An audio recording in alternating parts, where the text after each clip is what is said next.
Ներքին ու արտաքին օրակարգի հարցերի մասին է խոսել երկրորդ նախագահ Ռոբերտ Քոչարյանը։ Անդրադառնալով խորհրդարանում իր ունեցվածքի մասին գլխավոր դատախազի զեկույցին, Քոչարյանն ասել է, որ հիմնավոր կասկած ունի, որ Նիկոլ Փաշինյանն այսօր Հայաստանի ամենահարուստ մարդն է։ Թող ուրիշ բան ապացուցեն, թող ցույց տան, թե ինչ են անում, եւ այս ամենը բացահայտվելու է 1 տարի հետո, ասել է երկրորդ նախագահը։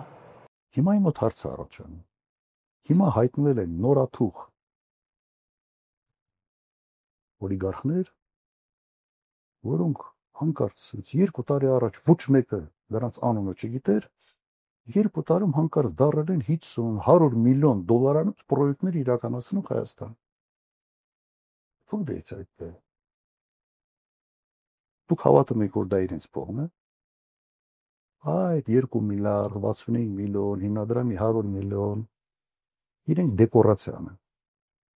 Հիմա եթե դրա մեջ են մեղադրում, ուրեմն 2 տարում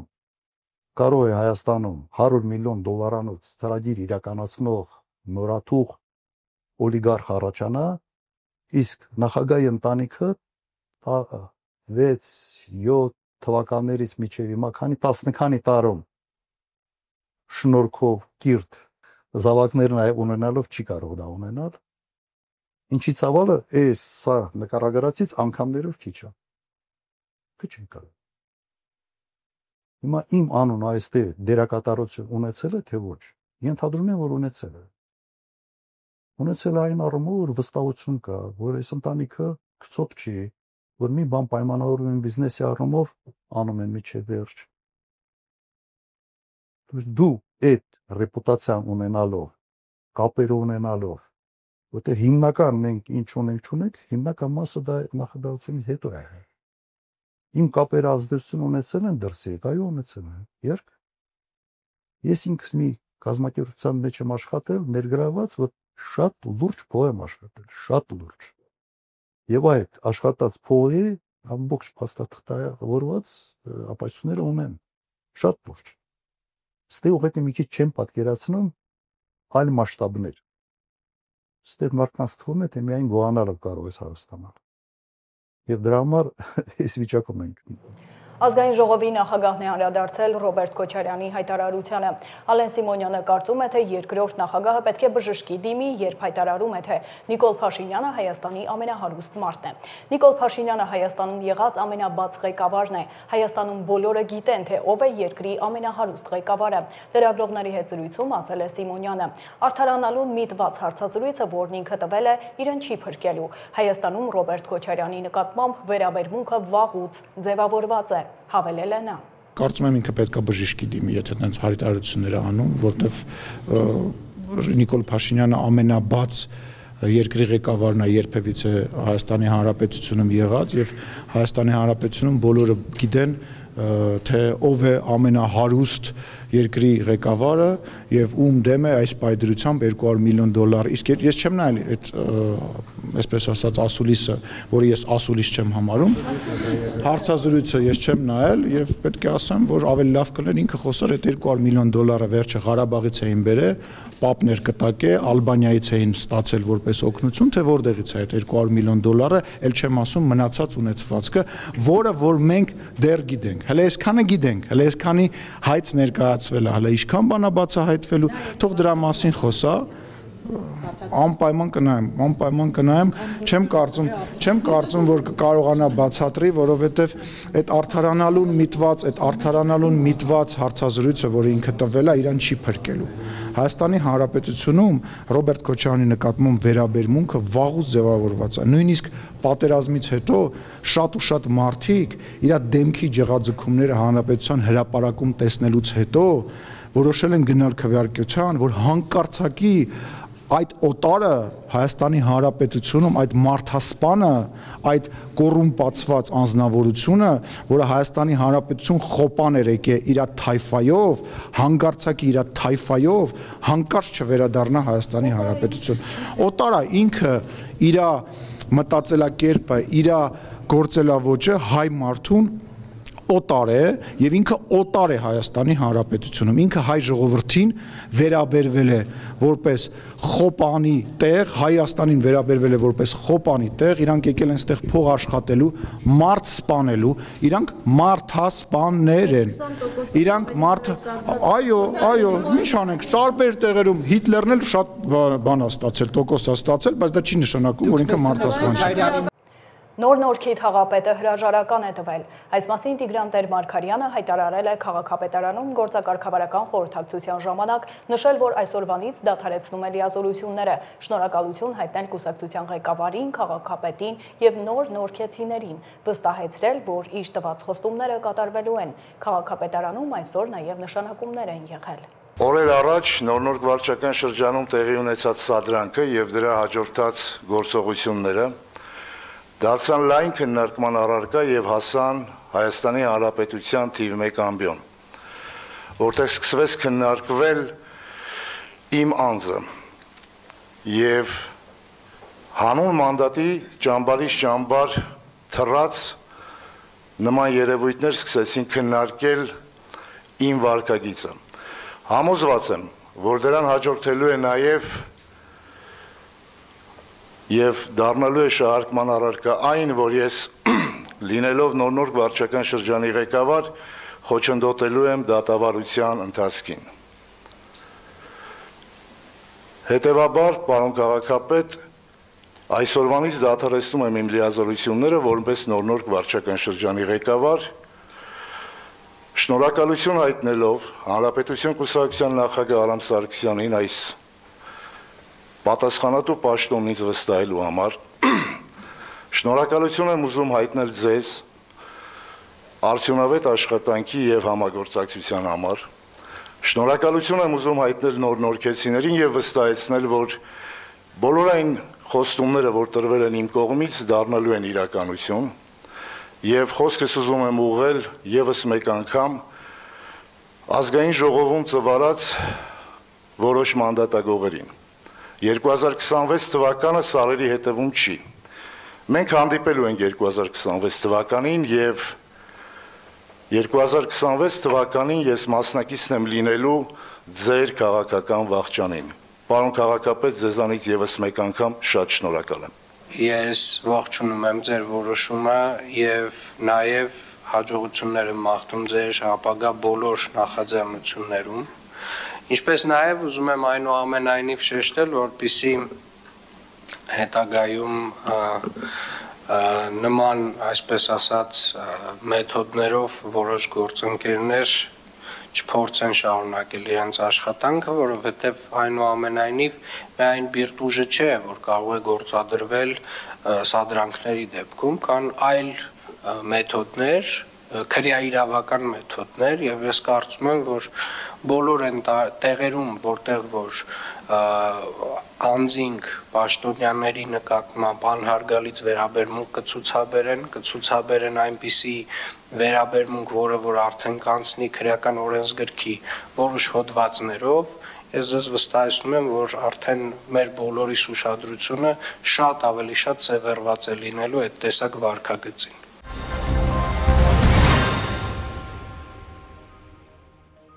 Երևանի ավականու հանրապետություն խմբակցության անդամ Անի Խաչատրյանը դեմ է եղել, որ Նոր Նորք վարչական շրջանի ղեկավարը հրաժարական է ներկայացրել թաղապետարանում տեղի ունեցած հայտնի միջադեպից հետո։ Այս մասին այսօր քաղաքապետարանում տեղի ունեցած ճեպազրույցի ընթացքում ասել է ինքը Խաչատրյանը, հավելելով, որ Արթուր Չախոյանը օտարերկրյա գործակալ է եւ սադրել է թաղապետին։ Թե ով է լինելու Նոր Նորքի թաղապետը, Խաչատրյանն ասել է, որ դեռ քննարկման չեն իրականացրել, բայց ըստ կոալիցիոն համաձայնագրի վարչական շրջանի ղեկավարն իրենց կուսակցությունից է լինելու։ Ես հուսով եմ, որ Հայաստանի Հանրապետության պատկան մարմինները կնայեն Արթուր Չախոյանի գործունեությանը որպես օտարերկրի քաղաքացի եւ ես լիահույս եմ, որ այն մարմինները, որոնք դրանով զբաղվում են, կսկսեն զբաղվել Արթուր Չախոյանի Հայաստանից դեպորտով։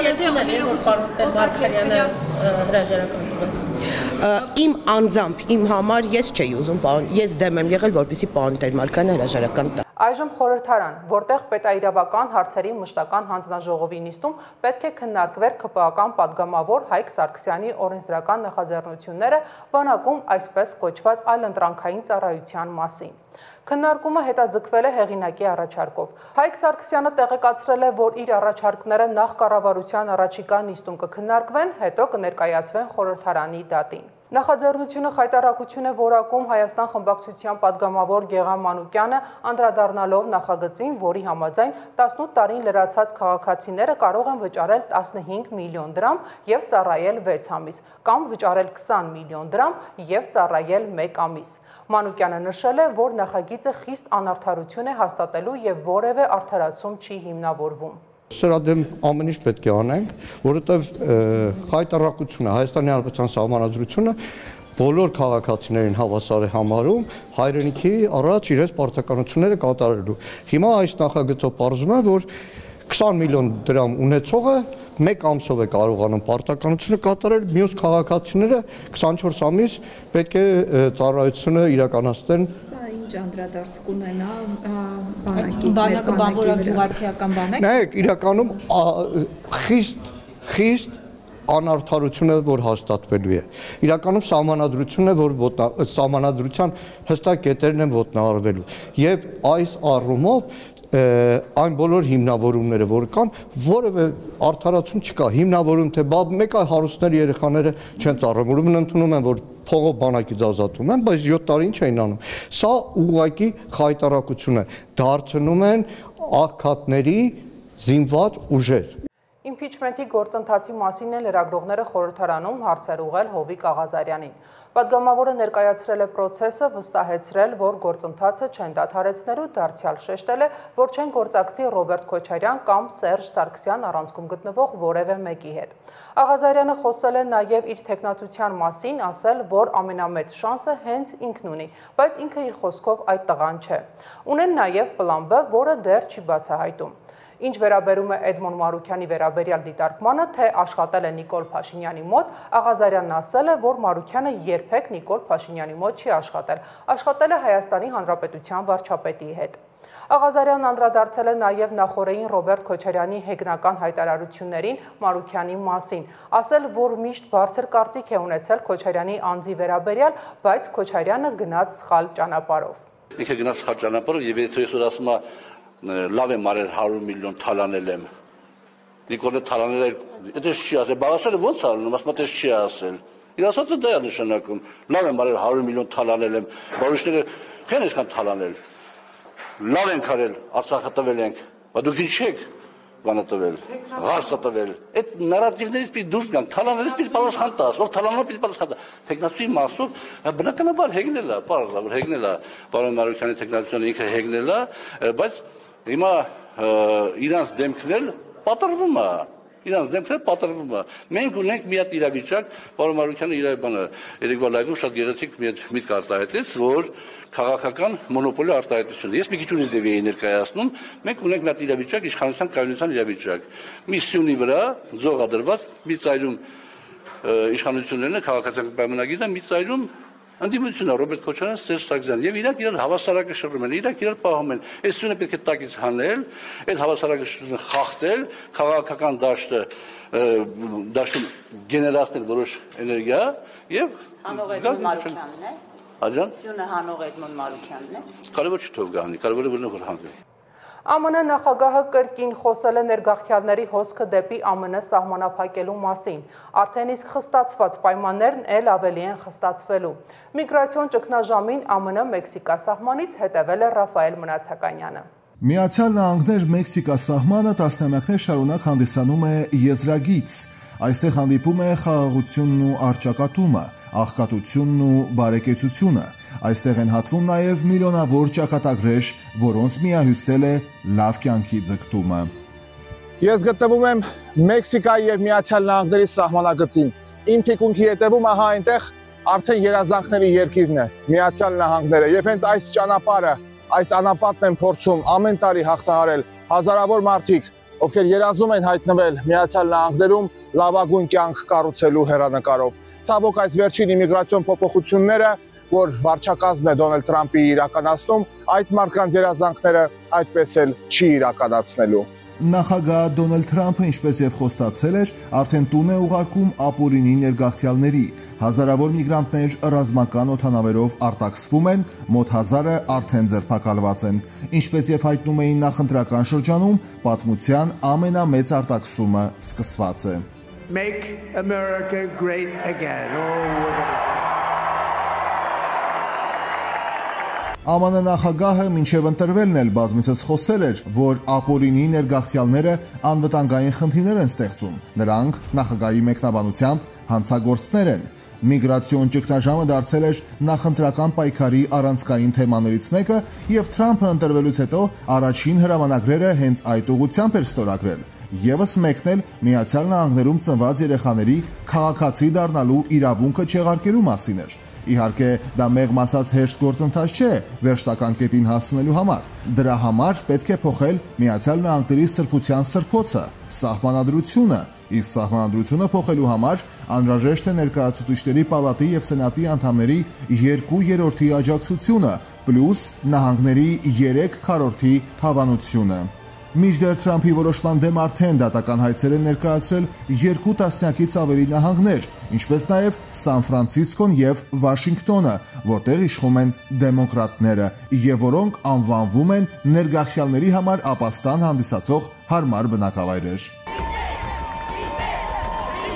Մենք հայերս այս խնդրից եւս անմաս չենք կարող մնալ։ Ցավոք արտաքսվելու վտանգի տակ են հարյուրավոր մեր հայրենակիցներ։ Հայաստանի Հանրապետությունը ունի տվյալներ Միացյալ Նահանգներից արտաքսման ենթակա ավելի քան 2000 քաղաքացու վերաբերյալ։ Այս մասին հայտարարում է Սփյուռքի գործերի գլխավոր հանձնակատար Զարե Սինանյանը։ Միացյալ Նահանգների ներգաղթի եւ մաքսային ծառայությունը զեկույցներ է հրապարակել, որում ասվում է, որ ապօրինի ներգաղթյալներին ուղղված նախագահ Դոնալդ Թրամփի քաղաքականության համաձայն Հայաստանի Հանրապետության առնվազն 2808 քաղաքացի պետք է արտաքսվի։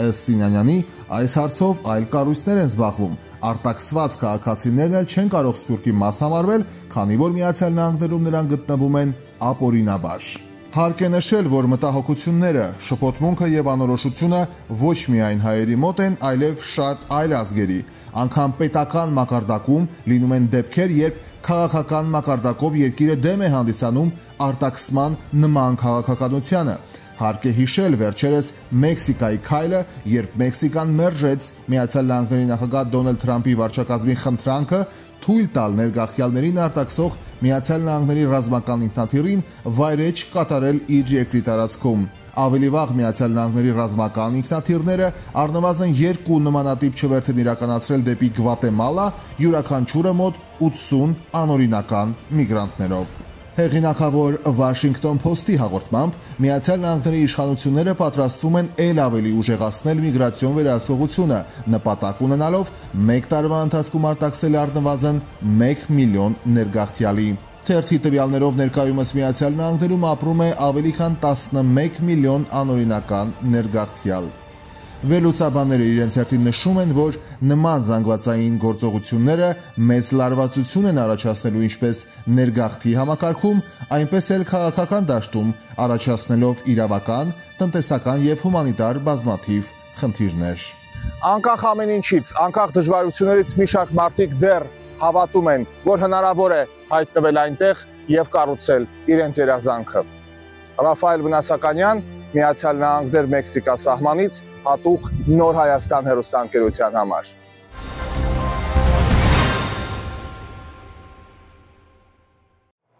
Եվ այսպես Հայաստանը մտադիր է Ռուսաստանի հետ գործակցությունը տանել դրական ուղղությամբ, չնայած երկու երկրների միջև խնդիրներին։ Արտգործնախարարն է հայտարարել։ Սերգեյ Լավրովի հետ ասուլիսում Արարատ Միրզոյանը նշել է, որ Հայաստանն ու Ռուսաստանը չեն հերքում խնդիրները, կան հարցեր, որոնք տարբեր կերպ են ընկալում։ Կա երկու տեսլական հարաբերությունները տանել բացասական կամ ընդհանուր շահերից ելնելով դրական ուղղությամբ։ Միրզոյանը շեշտել է, որ նախարար Լավրովի հետ քննարկումները շատ կառուցողական են, շարունակական եւ առողջ գործընկերային։ Հարցին պատրաստվում են վերաֆորմատավորել դաշնակցային հարաբերությունները Ռուսաստանի հետ, նախարարի պատասխանը միանշանակ ոչ է եղել։ Մասնավորապես անդրադառնալով հարցին այն մասին, թե մենք արդյոք պատրաստվում ենք վերաֆորմատավորել մեր դաշնակցային հարաբերությունները Ռուսաստանի Դաշնության հետ, ուզում եմ շատ ուղիղ պատասխանել, ոչ, մեր պարտավորությունները եւ իրավունքները եւ մեր մտադրությունները միմյանց նկատմամբ հստակ գրված են թղթի վրա, ստորագրված են, ավերացված են եւ դրանք որևէ մեկը չի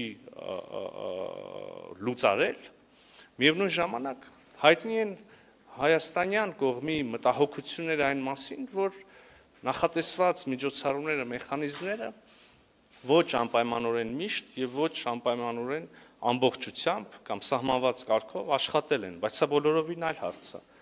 Այստեղ կարող ենք քննարկել սահմանված մեխանիզմների արդյունավետ գործարկման հարցը, բայց հարց այդ մեխանիզմների եւ ընդհանրապես հարաբերությունները վերաֆորմատավորելու մասին մեր օրակարգում չկա։ Իհարկե կա նաեւ մեր հարաբերությունները բազմակողմ միավորումների շրջանակներում, օրինակ հավաքական անվտանգության պայմանագրի կազմակերպության, այստեղ եւս հայաստանյան կողմի մեկնաբանությունը գնահատականը գաղտնիք չի, ես այսօր որևէ նոր հայտնագործություն չեմ անի, եթե ասեմ, որ մենք բավարարված չենք ՀԱՊԿ-ի շատ կոնկրետ իրադարձություններին տված արձագանքով եւ հայտնի է նաեւ, որ մենք սառեցրել ենք մեր գործունեությունը այդ կազմակերպության շրջանակներում։ Այստեղ այս պահին գոնե ավելի հեռուն գնացող հետևություններ չի անի, բայց ուզում եմ արձանագրել նաեւ համաձայնվելով նախարար Լավրովի հետ, մեր քննարկումները շատ կառուցողական են, շարունակական են, այդ քննարկումները ունեն կոմպոնենտ խնդրահարույց հարցերի, ունեն կոմպոնենտ դրական դինամիկա ունեցող հարցերի, առողջ գործընկերային հարաբերություններ եւ առողջ գործընկերային քննարկումներ։ Ռուսական դիվանագիտության ղեկավարն էլ փակագծեր է բացել առանձնազրույցից, նշել, որ բարձրացվել է անվտանգության ոլորտում գործակցության թեման։ Հայաստանն ինքն է որոշում, թե որտեղից է ավելի լավ զենք գնել՝ Ռուսաստանից, թե Ֆրանսիայից։ Ռուսական կողմը շահագրգռված է Հայաստանի ակտիվ մասնակցությամբ ՀԱՊԿ աշխատանքներին, նշել է Սերգեյ Լավրովն ու մեկնաբանել 2022-ի սեպտեմբերին Ջերմուկի ուղղությամբ Ադրբեջանի ագրեսիայի կապակցությամբ ՀԱՊԿ-ի գործողությունների վերաբերյալ Երևանի դժգոհությունը։ Նրա ելույթին արձագանքել է Արարատ Միրզոյանը։ Համարժեք արձագանք ասելով չգիտեմ ինչի նկատի ունեք, մեր պարտավորություններից բխող արձագանքը, որը համապատասխանում էր ՀԱՊԿ-ում Հայաստանի հետ մեր պայմանագրային պարտավորություններից, այդ արձագանքը եղավ անմիջապես առաջնախումբը, առաքելությունը իրավիճակին ծանոթանալու համար փաստահավաք, այսպես ասած, առաքելությունը ՀԱՊԿ-ի գլխավոր քարտուղարի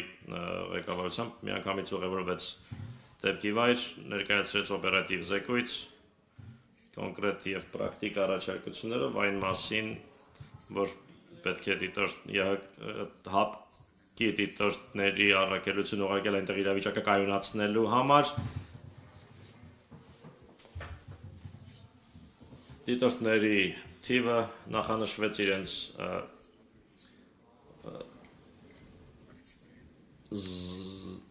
զինատեսակների կազմը, այդ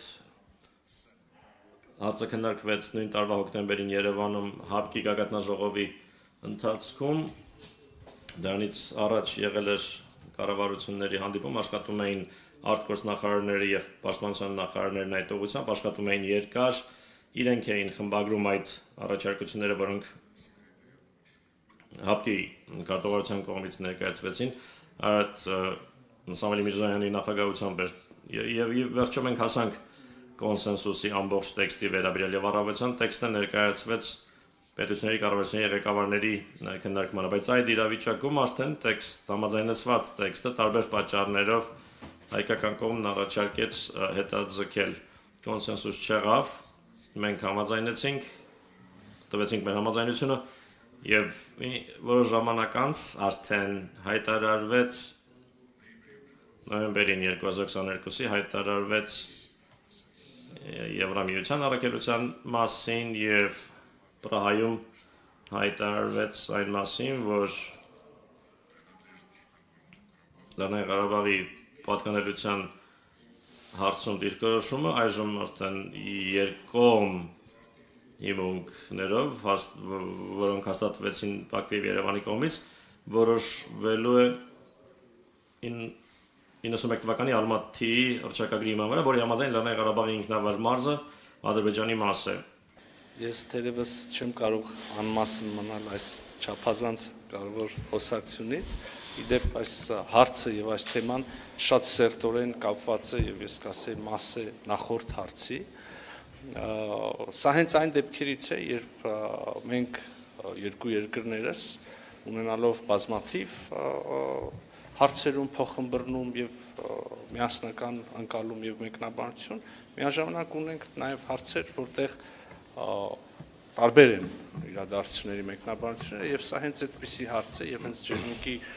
ուղղությամբ հարցակումը հենց այդպիսի հարց է եւ անկյունակարային է եղել այդ իրադարձությունը նաեւ հետագա զարգացումների եւ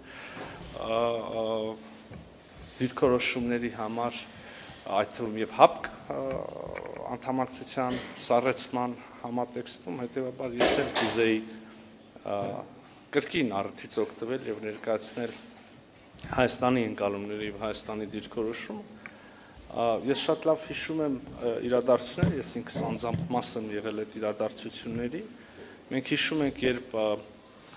օգոստոսին 2022 թվականի ռուսական կողմը միջնորդական առաջարկություն ներկայացրեց Հայաստանին եւ Ադրբեջանին, հերթական անգամ վստահաբար բարի մտադրություններից ելնելով հայաստանյան կողմը իր համաձայնությունը հայտնեց այդ առաջարկություններին, ադրբեջանական կողմը չտվեց դրական դիրքորոշում, սա օգոստոս ամիսն էր, օգոստոսի արդեն վերջ, երբ մենք հասկացանք, որ չկա միասնական դիրքորոշում դրական, եւ ապա սեպտեմբերին արդեն առաջի կեսին մենք տեսանք ադրբեջանական զինված ուժերի հարձակումը ջերմուկի ուղղությամբ եւ Հայաստանի Հանրապետության տարածքային ամբողջականության խախտումը, Հայաստանի Հանրապետության միջազգայինորեն ճանաչված սահմանների խախտումը, իհարկե մենք այս մասին տեղյակ պահեցինք մեր դաշնակիցներին եւ Ռուսաստանի դաշնությանը ուղիղ որպես երկկողմ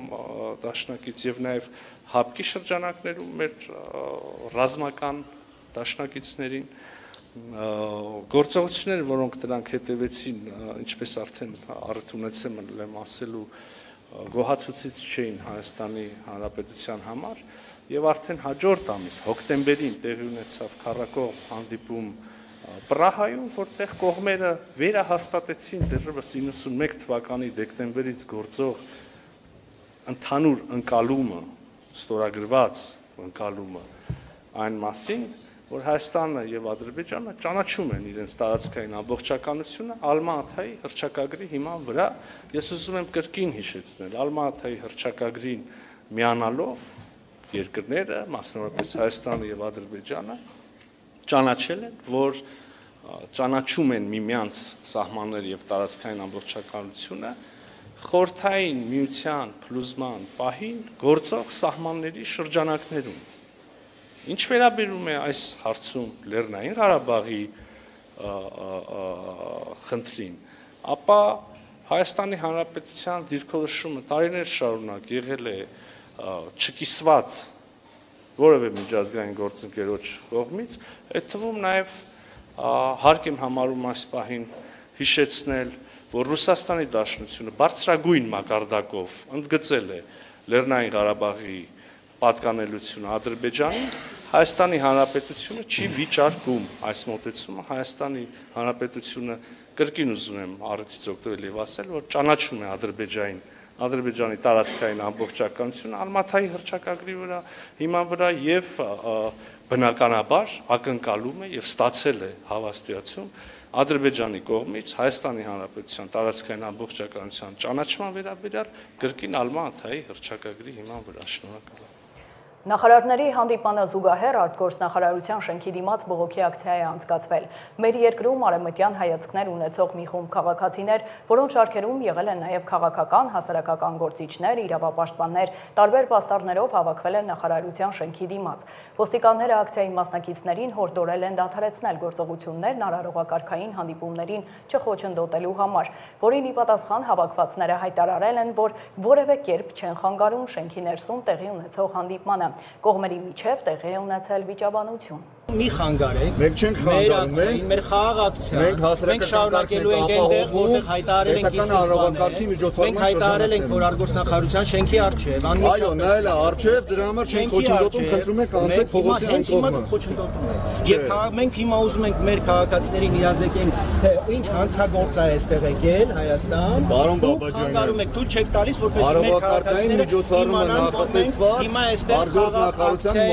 իրականացնում, մենք ենք որևէ կերպ չենք ուզում խոչընդոտենք ձեր ակցիային, ընդհանրապես տեղանքի առումով խնդրում ենք առաջանալ է փողոցի այն կողմ խաղաղ ակցիային։ Ռուսաստանի արտաքին քաղաքական գերատեսչության ղեկավարն աշխատանքային այցը սկսել էր Մայր Հայաստան հուշարձանի անմար կրակի մոտ ծաղկեպսակ դնելով։ Ապա կայացել էր արտգործնախարար Արարատ Միրզոյանի հետ առանձնազրույցը։ Քննարկել են հասարակություններին հուզող զգայուն հարցեր, ինչպես օրինակ միգրացիոն փոփոխությունները, մեդիա ոլորտին առնչվող նաև հումանիտար հարցեր, ստորագրվել է գերատեսչությունների քաղաքական խորհրդակցությունների նոր պլանը։ Հակակոռուպցիոն դատարանում կայացել է երրորդ նախագահ Սերժ Սարգսյանի գործով վերաբացված առաջին դատական նիստը։ Գործով մեղադրյալներ են նաև նախկին գյուղնախարար Սերգո Կարապետյանը, ֆլեշընկերության սեփականատեր Բարսեղ Բեգլարյանը, գյուղնախարարության նախկին փոխնախարար Սամվել Գալստյանը և նույն նախարարության բուսաբուծության վարչության պետ Գևորգ Հարությունյանը։ Նրանք մեղադրվում են պետբյուջեից մոտ կես միլիարդ դրամի հափշտակություն կազմակերպելու համար։ Նիստից հետո Սերժ Սարգսյանը պատասխանել է լրագրողների հարցերին։ Կանխատեսումներ անել էլ իմ գործը չի, բայց ես հույս ունեմ, որ այս դատարաններ մանրամասն կքննի եւ կհամոզվի մեղադրանքի աբսուրդային լինելու մեջ։ Վերջերս հանրության ուշադրությունը սևեռվեց Արարատի Մարզի Մղջյան գյուղի միջնակարգ դպրոցի վրա, որտեղ բարձր դասարանցի մի քանի տղաներ դպրոցի զուգարանում կապ կպել էին 4-րդ դասարանի երկու աշակերտի եւ ստիպողաբար թմրանյութ տվել, որից հետո երեխաների մոտ կախվածություն էր առաջացել։ Նրանք սկսել էին տնից գումար գողանալ կրկին նույն աշակերտներից թմրանյութ գնելու նպատակով։ Թեմային անդրադարձել է Ռաֆայել Մնացականյանը։ Ռաֆայել, խնդրեմ։ Շնորհակալություն, բարի երեկո, հարգելի բարեկամներ։ Կխոստովանենք, որ կրթությունն ու կրթվածությունը և կրթության ոլորտում առկա մարտահրավերները եղել են ու լինելու են մեր զրույցների առանցքային թեմաները։ Բայց ցավոք տեղեկությունները, որ ստացվում են կրթական հաստատություններից, մանավանդ դպրոցներից, մեղմ ասած հուսադրող չեն։ Դեռ շարունակում է թար մնալ այն բուլինգի ենթարկված ուսուցչու թեման, բայց հանկարծ մեկ այլ դպրոցից ստացվեցին մտահոգիչ տեղեկություններ։ Խնդրեմ, Արարատի մարզի Մղջյան գյուղի միակ դպրոցի բարձր դասարանի մի քանի աշակերտներ ըստ տեղեկությունների 4 ամիս շարունակ հետապնդել են 4-րդ դասարանի առնվազն 2 երեխաների,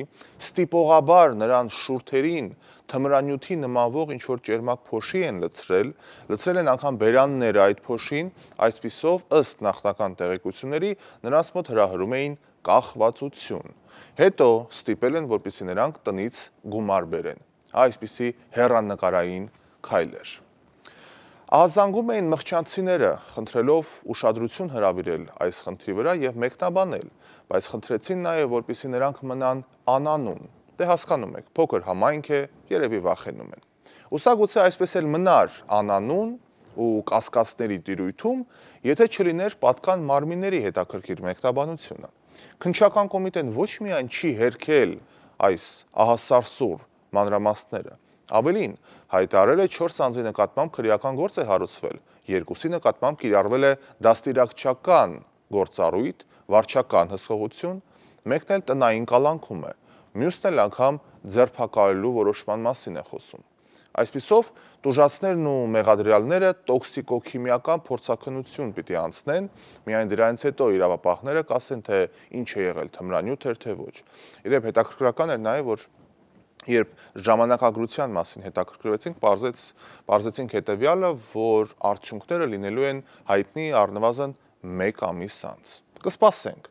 Հասկանալի է, չէ, որ այս խայտառակությունից հետո աշակերտների ծնողները շատ հուզված էին, լարված ու մեղմ ասած անհանգիստ։ Դե բնականաբար ֆիլմի սցենարի նմանվող գործառույթներ են զարգանում այն էլ գյուղի միակ դպրոցում։ Իդեպ հարկ է նշել, որ ծնողների հետ հանդիպել է նաև մարզպետարանի հանրակրթության վարչության պետ Մարտուն Մանուկյանը, ով չի բացառել, որ տնօրենը կազատվի աշխատանքից։ Իրավապահներից բացի դպրոցում անելիք ունենք նաև մենք, Այս մասին արդեն հայտնում է Կրթության, Գիտության, Մշակույթի, Սպորտի նախարար Ժաննա Անդրեասյանը։ Այս հայտարարություններից շատ չանցած Մղչյանի միակ դպրոցի տնօրենը հրաժարական է տվել եւ նոր պաշտոնակատարը հենց մղչյանցի է, կողքի բնակավայրի դպրոցներից մեկի փոխտնօրենն է եղել ժամանակին։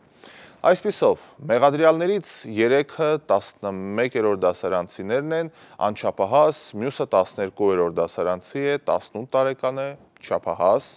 Պնդումները, որ անչափահասների շրջանում թմրանյութերի տարածման ու օգտագործման դեպքերը կտրուկ աճել են, քննչական կոմիտեի պաշտոնյա Հովհաննես Համբարյանը թվերով է ներկայացնում։ Այսպիսով, 2024 թվականի թմրանյութի իրացման, պահելու և մաքսանենգության հոդվածներով առնվազն 1228 մարդ է պատասխանատվության ենթարկվել, նրանցից միայն 7-ն են անչափահաս։ Իհարկե, համացանցում եւ ոչ միայն համացանցում այլ թվեր եւս շրջանառվում են, բայց մենք գիտեք, հիմնականում պաշտոնական թվեր ենք միայն ներկայացնում, ուստի եւ սա գուցե միակ դեպքը չէ, որ դպրոցում է տեղի ունենում, համենայնդեպս մեկը հրապարակային դարձավ, այն որ նման շակերտավոր բարքեր են տիրում դպրոցներում, խիստ մտահոգիչ է, քանզի մենք բազմիցս հայտարարել ենք, որ դպրոցներում մեծանում է մեր ապագան, մեր երկրի ապագան, մեր վաղվա օրը։ Իհարկե, չեմ ցանկանում ընդհանրացնել, բայց եկեք լինենք իրատես։ Այս դեպքերին հետևելով, թմրամոլության ու խաղաղամոլության պաշտոնական թվերը հրապարակելով,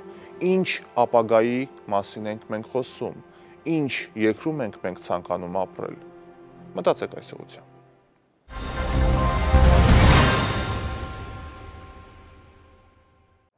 Եվ այսպես, արտգործնախարարությունն անդրադարձել է Ադրբեջանի նախագահի կողմից հերթական հնչեցրած այսպես կոչված Արևմտյան Ադրբեջան կեղծ խոսույթին։ Armenpress-ի հարցին, թե ինչպես է նախարարությունն արձագանքում այդ թեզերին, խոսնակ Անի Բադալյանը պատասխանել է, որ Հայաստանի Հանրապետության տարածքում Արևմտյան Ադրբեջան չկա։ Արևմտյան Ադրբեջանն Ադրբեջանի Հանրապետության արևմտյան շրջաններն են։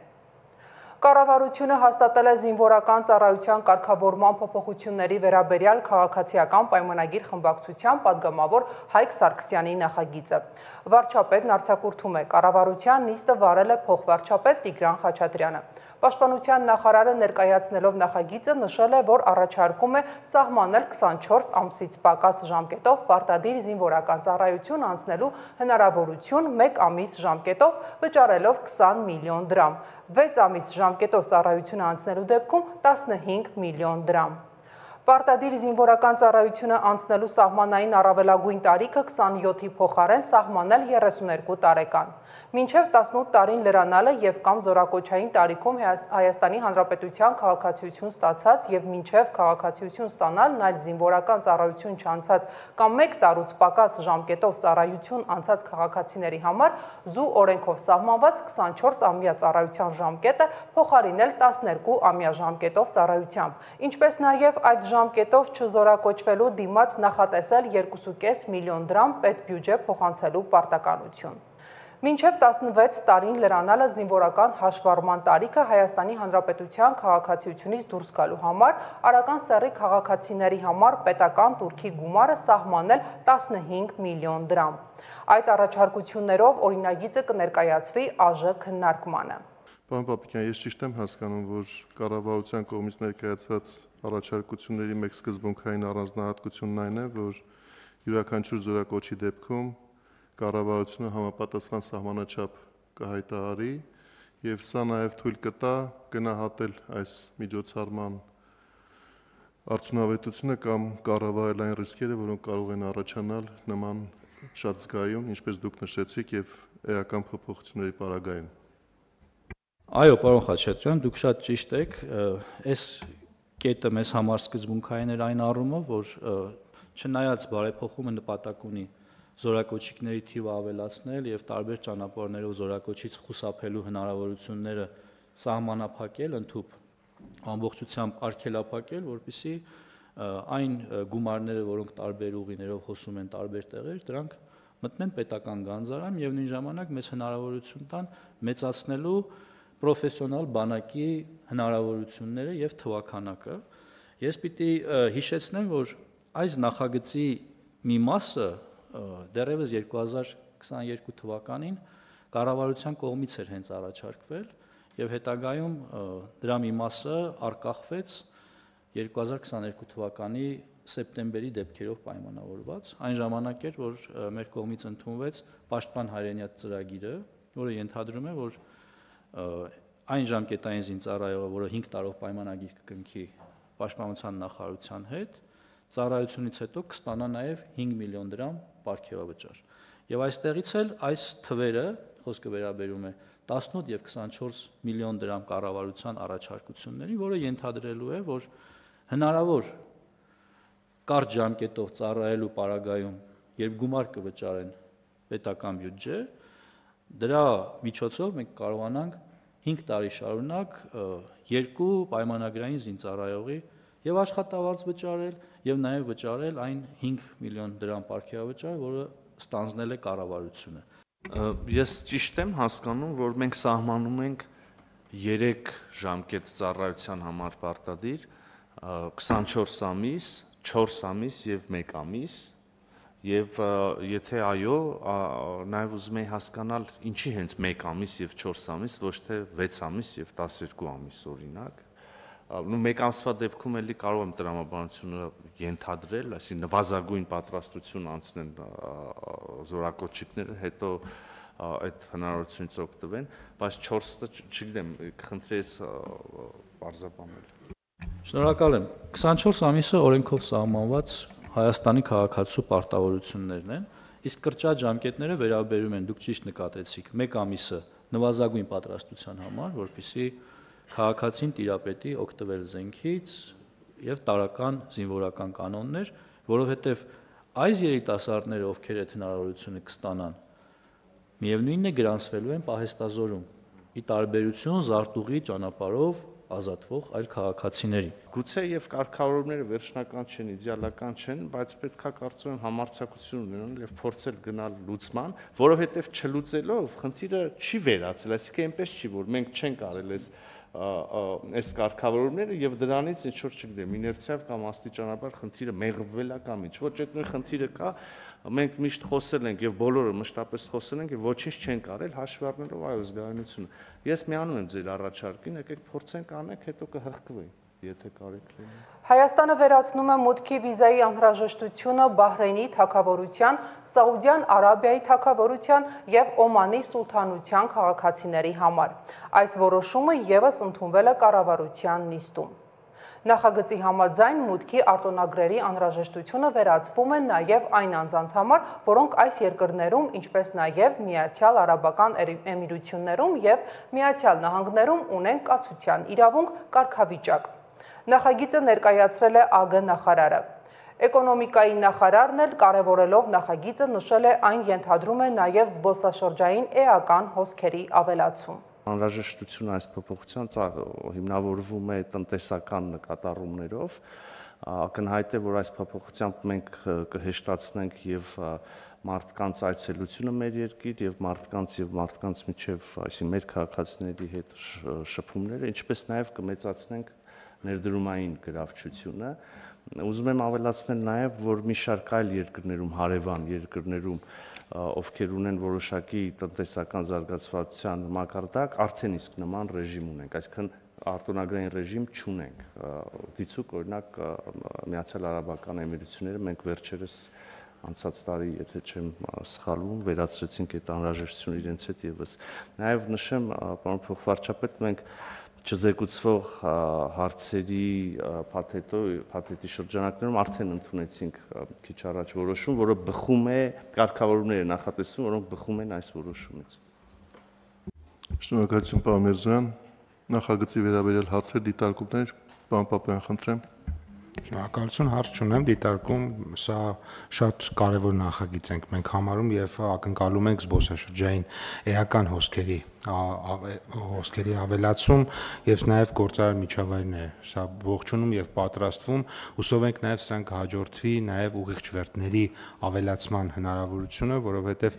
նախ մեր զբոսաշրջության ռազմավարությունը, որը կարելի ասել գրեթե պատրաստ է, մենք այն երկրները, որոնց մասին պարոն Միրզոյանը նշեց, մենք թիրախավորել ենք որպես մեր հիմնական շուկաներ, մասնավորապես Մերձավոր Արևելքի շուկան մեզ համար հիմնական եւ առանցքային շուկաներից է այսուհետ դառնում եւ մենք տեսնում ենք, որ շարունակաբար վերջին տարիներին զբոսաշրջային հոսքերը ավելանում են եւ սրա միջոցով ըստ էության բոլորովին նոր մակարդակի գալու հույս ունենք եւ իհարկե շատ կարեւոր է որոշման երկրորդ մասը, որովհետեւ մի շարք երկրների դեպքում բնակության ավելի մեծ մաս, այսպես ասած, ոչ քաղաքացի ռեզիդենտներ են, նույն Կատարի, Միացյալ Արաբական Էմիրությունների եւ այլ երկրներ կան, որտեղ ավելի շատ մարդիկ են ապրում, բայց իրենք քաղաքացի չեն եւ իրենք նույնպես եթե օգտվեն այս հնարավորությունից, ապա կարծում ենք, որ նորից էական զբոսաշրջային հոսքեր մենք կունենանք եւ տնտեսական առումով կարծում ենք, որ շատ կարեւոր նախագիծ է եւ իհարկե նաեւ հեշտացնում է պոտենցիալ ներդրողների մուտքը Հայաստան, որովհետև հաճախ նաև մեր երկրները պետք է լրացուցիչ գրավչություն ցուցաբերեն, որպեսզի նաև պոտենցիալ ներդրողները ավելի հեշտ գան ուսումնասիրեն մեր միջավայրը եւ նաև դա կարող է իրենց օգնել, որպեսզի իրենք Հայաստանում ներդրումներ կատարեն։ Այս առումով էկոնոմիկայի նախարարությունը միանշանակ ողջունում է նախագիծը եւ ամբողջ գործարար համայնքը ողջունում է այս նախագիծը։ Կառավարության եւ ազգային ժողովի շենքերում զանգվածային անկարգությունների 9 մասնակից ձերբակալվել է։ Քննչական կոմիտեն տեղեկացնում է, որ ձևավորված քննչական խմբի կողմից ԱԱԾ համապատասխան ստորաբաժանումների հետ կատարվել են խուզարկություններ եւ զանգվածային անկարգությունների մասնակցած 9 անձիկ հայտնաբերվել եւ ձերբակալվել են։ Միջնորդություններ են ներկայացվել դատարան կալանքը որպես խափանման միջոց ընտրելու վերաբերյալ։ Ձեռնարկվում են համալիր միջոցառումներ զանգվածային անկարգությունների մյուս մասնակիցների ինքնությունը պարզելու եւ նրանց նկատմամբ քրեա իրավական ներգործության միջոցներ կիրառելու ուղղությամբ։ Նախաքննությունը շարունակվում է։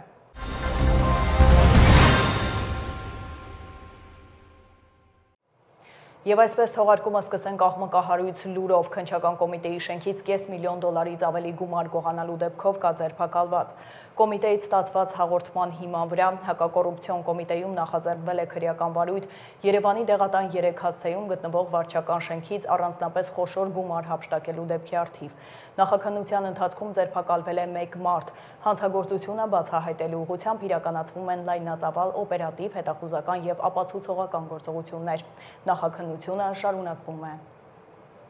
Կոռուպցիայի կանխարգելման հանձնաժողովը կքննի մայիսի 7-ին ազգային ժողովում տեղի ունեցած միջադեպի ժամանակ վարչապետի արած մի շարք արտահայտություններ, պարզելու արդյոք վիրավորանք պարունակել են։ Մայիսի 15-ին վարույթ է հարուցվել Փաշինյանի վարքագծի կանոնների առերևույթ խախտման վերաբերյալ։ Պատգամավոր Թագուհի Թովմասյանը Facebook-ում գրել է, որ մայիսի 16-ին դիմել էր հանձնաժողով, պահանջելով վարույթ հարուցել վարչապետի վարքագծի վերաբերյալ։ Նիկոլ Փաշինյանի վարքագիծը խաթարում է իշխանության նկատմամբ հանրային վստահությունը, սրում է ինստիտուցիոնալ քայքայման ռիսկերն ու խախտում քաղաքացի պետություն հարաբերությունների հիմքը, հարգանքը, նշել է պատգամավորը։